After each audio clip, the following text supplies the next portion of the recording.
Hi all, welcome to UGC-NET channel. This is the first video on our channel, and this channel we will provide you with latest updates, information, knowledge about college education. So welcome to this video. So in this video we will cover these topics. What is UGC-NET? What is JRF? What is the exam timing of this particular exam? What is the format of this exam? And what is the basic strategy that we need to clear and excel this exam? So let's dive into the video. So what is UGC-NET? So you might be a student who's into his or her PG and will want to have a career in academia, right? So to have a career in academia, that is higher education, that is in colleges or universities, you have to clear this exam to be eligible to have a career in academia. So UGC-NET exam is the exam that is conducted by UGC. So what is UGC? So UGC is the apex body of higher education in India, the University Grants Commission. So they conduct this exam for assistant professorship qualification. So that's the qualification to be an assistant professor and JRF. So there are two things, but the same exam, JRF has higher cutoff. So for example, so NET in English, the cutoff for NET in English is say 97 percentile, not percentage, 97 percentile. Then the cutoff for JRF would be say 98 or 99. So the same exam but the higher cutoff for JRF. So we'll tell you what JRF is and what is assistant professor. So who can write this exam actually?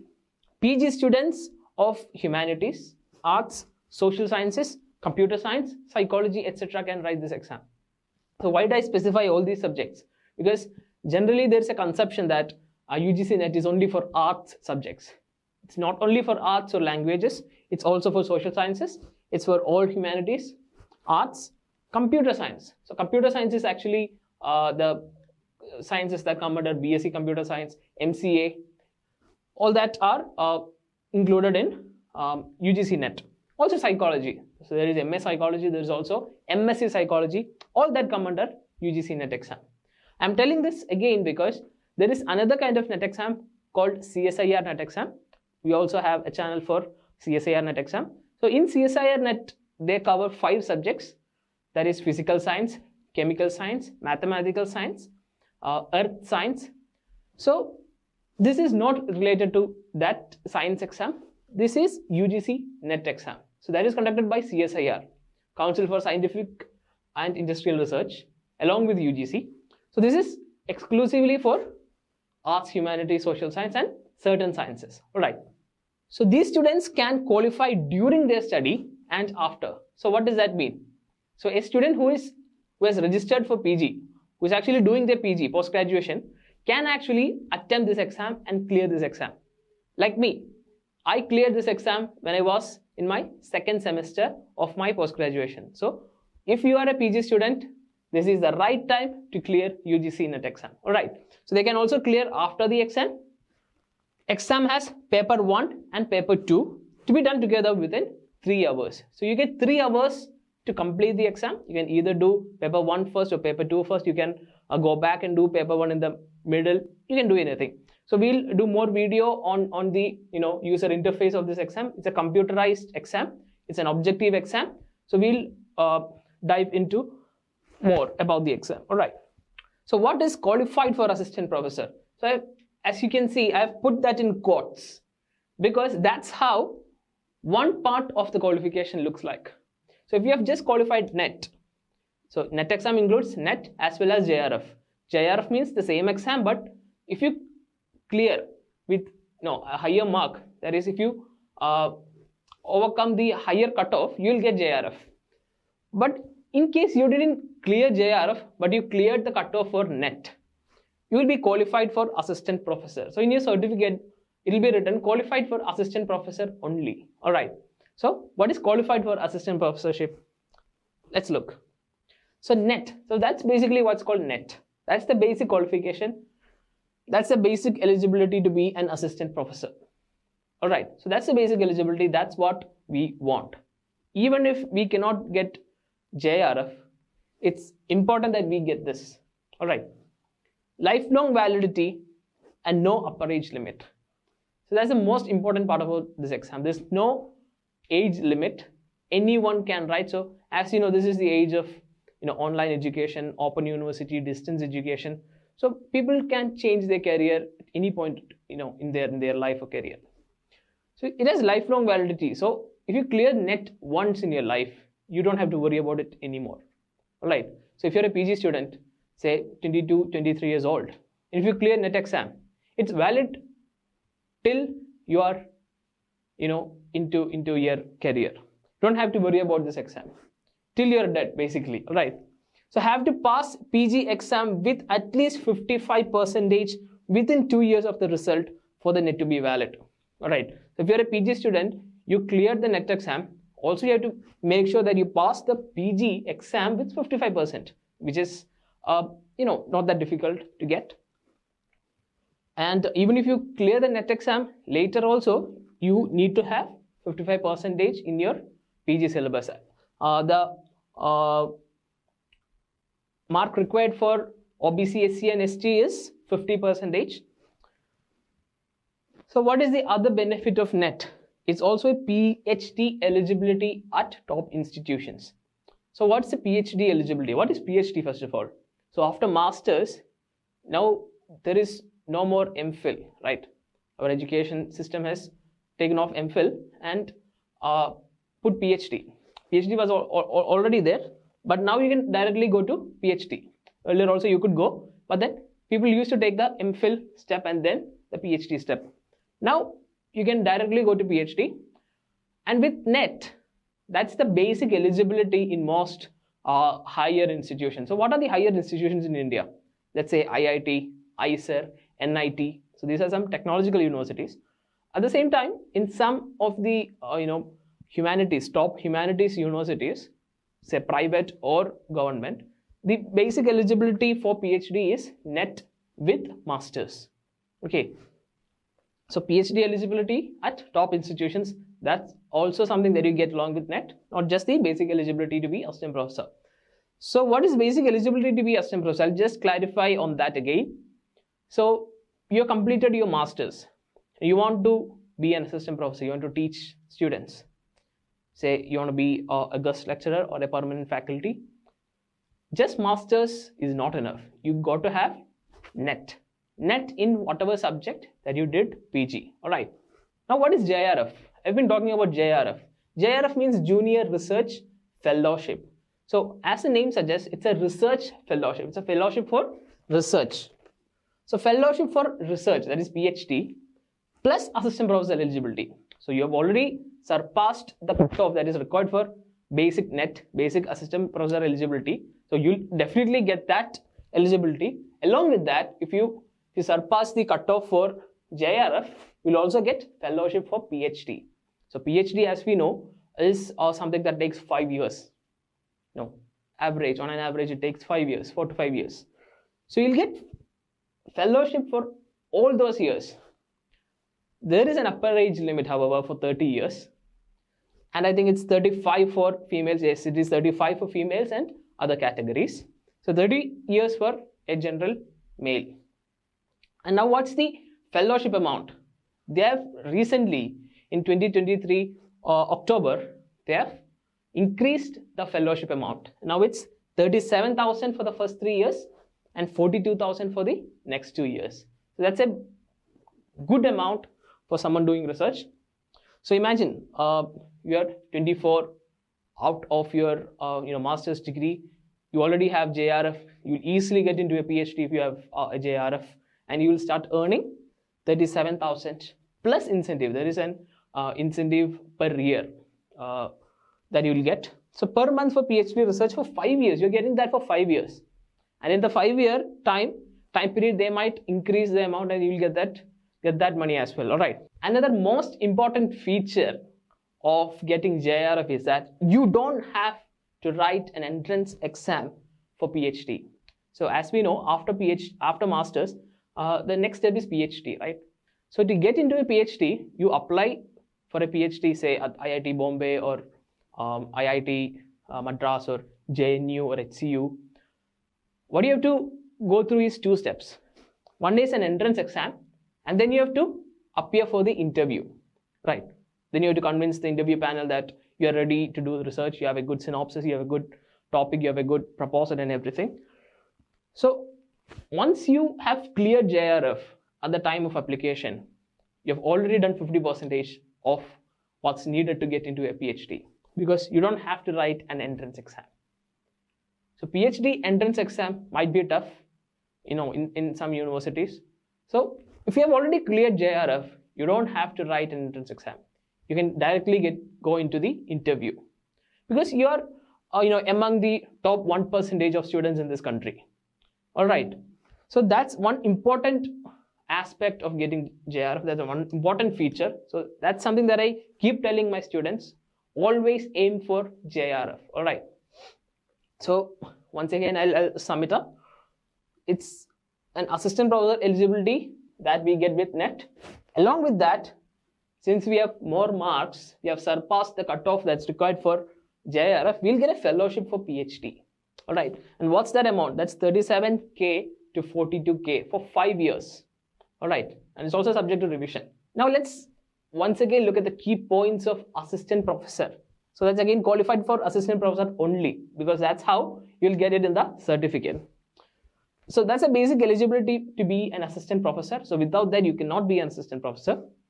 No upper age limit. So say if you're someone who is 40 years of age or 50 years of age or even 60 years of age and listening to this video right now, and you have recently completed a master's, or you are doing a master's from say IGNO, Indira Gandhi National Open University, or some private university through distance, you can still achieve your dream of being an assistant professor and teaching students.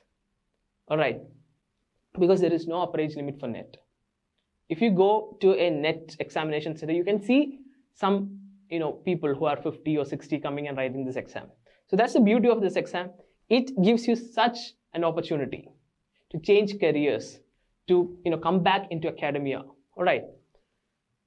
Another thing is it has lifelong validity. You only have to clear this once in your life. It has lifelong validity.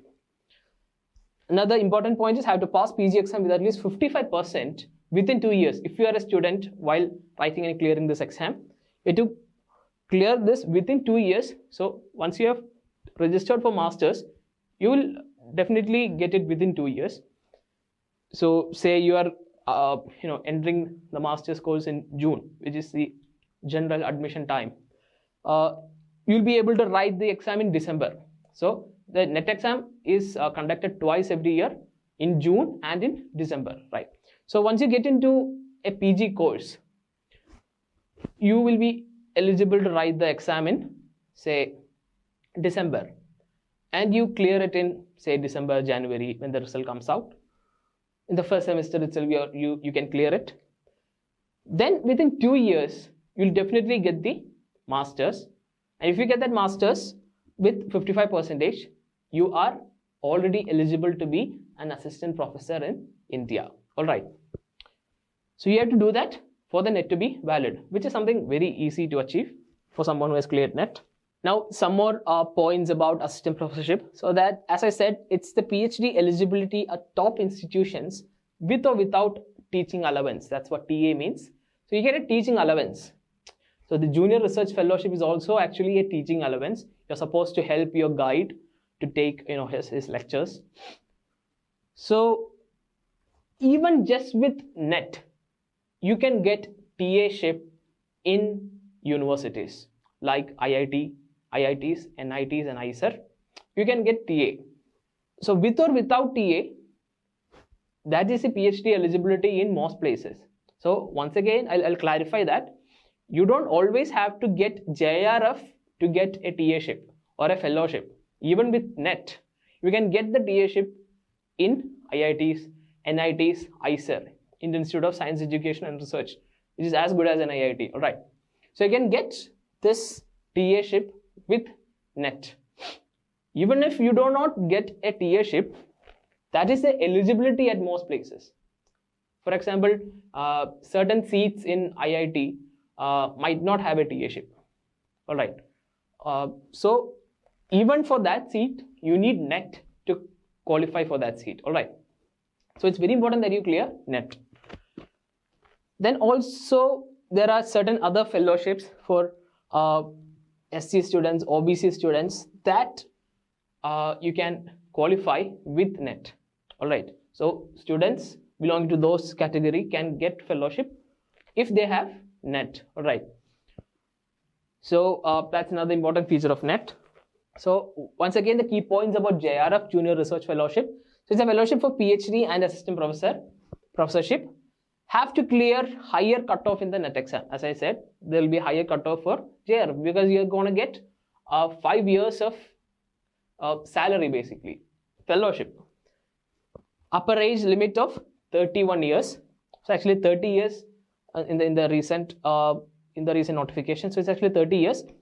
37,000 to 42,000 per month. So 37,000 to 42,000 per month for PhD research for 5 years. So the month you join PhD, if you have a JRF, you'll start getting the JRF stipend. That's the fellowship, all right. It has a 3-year validity. And what is the meaning of 3-year validity? So once you clear JRF, you have to register for PhD within 3 years for that JRF to be effective. All right, so you clear JRF in the coming December 2023. Okay, 23 to 24, 24 to 25, 25 to 26. So it's valid till 2026 December. So you get 3 years of time to get into a PhD. And once again, if you have a JRF, it's almost a cakewalk for you to get into a PhD. All right, it's very easy for you to get into a PhD. Another thing is no entrance exam required for PhD admission. So you have already done 50% of what's needed to get into a PhD admission. Increases your chances for PhD admission manifold by a huge margin. Eligibility for top research jobs at government research centers like DRDO. So there are certain, science-based JRF and NET subjects. And DRDO is a top research institute. It's Defense Research Development Organization. So there are other organizations like this. So they select the candidates based on GATE and NET scores. GATE and NET scores. So you can be a scientist. You can be a scientist in DRDO if you have JRF. For certain subjects, that is, you just visit their DRDO career website and you can see that. All right. So what is the exam pattern of this particular exam? The paper 1 and paper 2, as I said, paper 1 has 50 questions, paper 2 has 100 questions. So altogether it has 150 questions, 150 into 2, 300 marks. That's what the total marks is. There is no negative mark. So we are very fortunate to have an exam that has no negative marks. Whereas a CSIR exam, the science subjects exam, has negative marks. So the strain on the student is much more for the CSIR exam as compared to the UGC-NET exam. So it might change anytime. So it's important that you clear it before this format is changed. All right. Only 6% of the students appearing will get NET. So in case 100 students write the exam, only 6 of them will get NET. So that's how the cutoff is set. So what is the basic strategy? So in this video, I'm only going to tell you the basic strategy that is required, because a detailed strategy is required if we are to clear this exam, because the competition is getting higher with every exam. Because more and more people want to get into academia, the seats are limited, only 6% of them will get NET. So the competition is there. All right. So we need a strategy. So in this video, it's only an introductory video. In this video, I'll give you a basic strategy as to how we have to approach this exam. So paper 1 is as important as subject paper. So what is paper 1? Paper 1 has 10 modules. Okay, I've explained this syllabus of this paper 1 and the importance of it in another video. I've pinned the link above. So click there. So paper 1 is as important as subject paper. So subject paper is something that we might have learned for degree, for post-graduation, right? So for 5 years, or for a good 5 years, we will be learning the subject paper, whereas paper 1 includes certain areas which we have never ever learned. All right, it's as important as subject paper. Why is it important? Because 1/3 of the marks is in paper 1. 1/3 of the marks, 100 marks out of 300 comes in paper 1. So once you skip that, you're never going to clear NET or JRF, let alone JRF. All right. Another thing is repeated questions in paper 1 can be identified and prepared for. So there are repeated questions. Questions as such, do not get repeated, but at the similar form. For example, in data interpretation, you can have that chart-based, graph-based questions that is getting repeated every year. And there is a ratio question in mathematics and all. Another very important thing that most students do not understand is that this is an objective exam. All right, so this is an objective exam, whereas your PG syllabus is a very deeper one. So from the PG, you have to come into this NET format, which is objective. You have to select the right answer from 4 options. That is a multiple choice question, and it's also objective. So the objective nature of the exam requires a very specific strategy. All right, how that is and how to prepare for this objective exam is something that I have discussed in another video. I've pinned it as I have said, so please watch that. Also download our app. It's available on Play Store and App Store. JLearn. Download our app, attend our mock tests, watch our demo classes, and let's clear NET. Thank you.